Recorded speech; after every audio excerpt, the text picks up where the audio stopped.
Assalamu alaikum students. Today is the introductory lecture of the amphibians and their characteristic features. So what are amphibians? Amphibians are the first terrestrial vertebrates. ये पहले vertebrates हैं.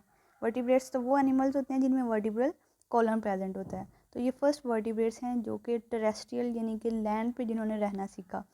ठीक है, लेकिन ये याद रखिएगा कि ये totally land पे नहीं रहते.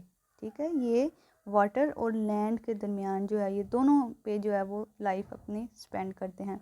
यूँ कह लें कि ये वाटर और लैंड पे जो है वो बैक एंड फोर्थ मूवमेंट करते हैं. ठीक है, amphi mean both, BIOS mean life.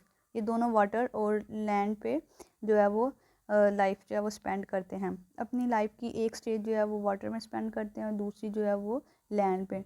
अब इनको वाटर जो है वो कम्प्लीटली ये लैंड पे नहीं रह सकते. क्यों? क्योंकि वाटर जो है वो बड़ा एसेंशियल है इनके लिए, इम्पोर्टेंट है. और वो इम्पोर्टेंट इस तरह से है because they need water for the reproduction.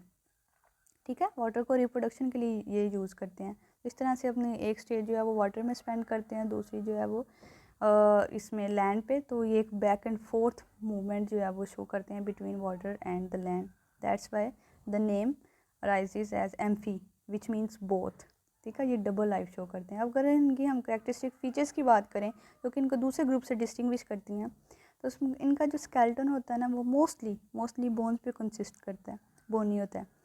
इनके कुछ मेंबर्स होते हैं जिनमें टेल प्रेजेंट होती हैं और कुछ में टेल एब्सेंट होती है. ठीक है, विदाउट और with tail members are present. अच्छा स्टूडेंट्स, अगर इनकी लिम्स की बात की जाए ना तो ये अगर इनको नेम दिया जाता है टेट्रापोड्स का. ठीक है, ये फर्स्ट ग्रुप थे जिनको टेट्रापोड्स कहते हैं. टेट्रापोड्स 4 टांगों वाले एनिमल्स को कहते हैं, यानी कि 4 लिम्स या 4 अपेंडेजेस इनमें प्रेजेंट होते हैं. लेकिन कुछ जो हैं वो लेगलेस भी होते हैं, जैसे कि सिसिलियन जिनमें लेग्स नहीं होती, एब्सेंट होती हैं. अगर फीट की बात की जाए तो इनमें जो मोस्टली जो होता है ना इनके फीट वेब्ड होते हैं स्टूडेंट्स, लाइक दिस. ठीक है, एक झिल्ली सी होती है इनके ये जो डिजिट्स होते हैं इनके दरमियान एक जो है वो स्किन सी होती है, ये इसको कहते हैं वेब्ड फीट. ठीक है, झिल्ली होती है. ये इनको स्विमिंग में हेल्प करती है क्योंकि इन्होंने वाटर में भी रहना होता है, तो ये इनको स्विमिंग जो है ना वो उसमें काफ़ी जो है वो हेल्पफुल करती है. स्किन की बात की जाए तो इनकी जो स्किन होती है that is very smooth moist and very glandular. ठीक है, बहुत सारा ग्लैंड्स होते हैं, वो ग्लैंडुलर सिक्रीशंस प्रोड्यूस करते हैं और इनकी स्किन जो है वो वेट होती है, मॉइस्ट विद वाटर और स्मूथ होती है बहुत ज़्यादा. ठीक है, स्किन पे इन पे कोई भी स्केल्स नहीं होते, स्मूथ है क्योंकि, तो इसमें कोई भी जो है स्केल्स नहीं होते, स्केल्स एब्सेंट होंगे. उसके अलावा कुछ होते हैं जिनमें ग्लैंड्स होते हैं वो पॉइजनस ग्लैंड्स होते हैं. और इनमें जो कुछ ऐसे भी मेंबर्स होते हैं जिनमें पिगमेंटेड सेल्स प्रेजेंट होते हैं जिनको क्रोमेटोफोर्स कहते हैं इनकी स्किन के अंदर. ठीक है, ये स्किन की बात की है. स्किन इनकी स्मूथ होगी, मॉइस्ट होगी, ग्लैंड्स इनमें प्रेजेंट होंगे, कुछ में पॉइजनस ग्लैंड्स हैं और कुछ में जो पिगमेंटेड सेल्स जिसको क्रोमेटोफोर्स कहते हैं वो भी स्किन में प्रेजेंट होंगे और स्केल्स एब्सेंट होंगे. ठीक है, रेस्पिरेशन की बात की जाए तो स्टूडेंट्स ये गिल्स के ज़रिए जो है ना वो जो लार्वल स्टेजेस होती हैं, जो कि लार्वा है वो गिल्स के थ्रू रेस्पिरेशन करता है. हमने देखा था कि जो फिशेस होती हैं वो गिल्स के थ्रू, क्योंकि वो वाटर में रहती हैं तो वो गिल्स के थ्रू रेस्पायर करती हैं. अब हमने एम्फीबियंस में देखा कि ये भी वाटर और लैंड दोनों में रहते हैं. तो जब ये इनका लार्वा जो होता है वो वाटर में होता है तो वो उसमें गिल्स प्रेजेंट होते हैं और गिल्स के थ्रू ये रेस्पिरेशन करता है, सांस लेता है. लेकिन जब एडल्ट हो जाता है, वो जब लैंड पे जाता है तो उनमें लंग्स जो है ना वो उनकी फॉर्मेशन हो जाती है. और अडल्ट स्टेज में ये लंग्स और स्किन हमने कहा क्योंकि ये भी मॉइस्ट है बहुत ज़्यादा, तो ये लंग्स और स्किन के ज़रिए जो है वो रेस्पिरेशन करते हैं अडल्ट्स, जबकि लार्वा जो है वो गिल्स के थ्रू रेस्पिरेशन करता है. हार्ट की बात की जाए स्टूडेंट्स, हमने देखा था fishes has 2 chambered heart. Okay, but amphibians have 3 chambered heart, यानी कि इनमें 2 एट्रिया होते हैं और 1 वेंट्रिकल होते हैं, जबकि फिशेस में 1 एट्रिया और 1 वेंट्रिकल, 2 चैम्बर्ड हार्ट है. ठीक है, और 3 चैम्बर्ड हार्ट है इनमें एम्फीबियंस में और डबल सर्कुलेशन है इसकी. ठीक है, इसके अलावा जो है ये मेटामॉर्फोसिस का प्रोसेस शो करते हैं. अब स्टूडेंट्स, मेटामॉर्फोसिस क्या होती है? ये एक ऐसा फिनोमिना है, एक ये सीरीज़ है abrupt structural, physiological and behavioural changes की, जो कि एक लार्वा को एडल्ट फॉर्म में चेंज करता है. ठीक है, जो है वो एब्रप्टली एक लार्वा एडल्ट फॉर्म में चेंज हो रहा है तो वो ज़ाहिर है उसके स्ट्रक्चर में भी चेंज हो रहा है, उसके फंक्शन में भी चेंज हो रहा है और वो बिहेवियरली भी चेंज हो रहा है. तो इस प्रोसेस को कहते हैं मेटामॉर्फोसिस, जो कि एम्फीबियंस शो करते हैं. इसके अलावा स्टूडेंट्स ये एमनियोर्स होते हैं. अच्छा स्टूडेंट्स, जो एमनियोर्स होते हैं ना, एमनियोर्स, उनमें आते हैं रेप्टाइल्स, बर्ड्स और मैमल्स.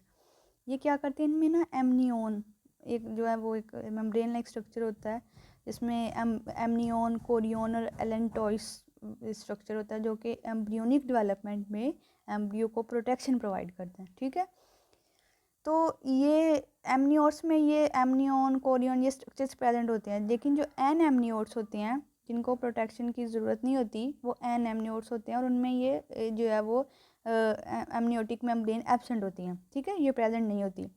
तो इस तरह से, क्योंकि ये फिशीज़ और जो एम्फीबियंस होते हैं ना, ये एन एमनियोट्स होते हैं, क्योंकि ये अपने एग्स जो हैं वो वाटर में ले करते हैं। ठीक है, तो इनको जो है वो एज सच वाटर में है, तो उनको इतनी ज़्यादा प्रोटेक्शन की ज़रूरत नहीं है। लेकिन अगर जो रेप्टाइल्स, वर्जन मैमल्स में से अगर ये एग्स जो है वो लैंड पे ले करें, तो लैंड पे ज़्यादा उनको जो है वो डेंजर होता है। ठीक है, तो लैंड पे जो प्रोटेक्शन के लिए जो है ना, ये अपने गिर्द गिर्द एमनियोटिक मेम्ब्रेन्स बना लेते हैं, तो वो एमनियोट्स होते हैं। जबकि जो फिशीज़ और एम्फीबियंस हैं, ये डिस्टिंग्विश करते हैं एमनियोट्स से, क्योंकि ये एन एमनियोट्स हैं और ये अपने एग्स जो हैं वो वाटर में ले करते हैं, इनको प्रोटेक्शन की ज़रूरत नहीं होती। ठीक है, तो इस तरह से ये एन एमनियोट्स हैं।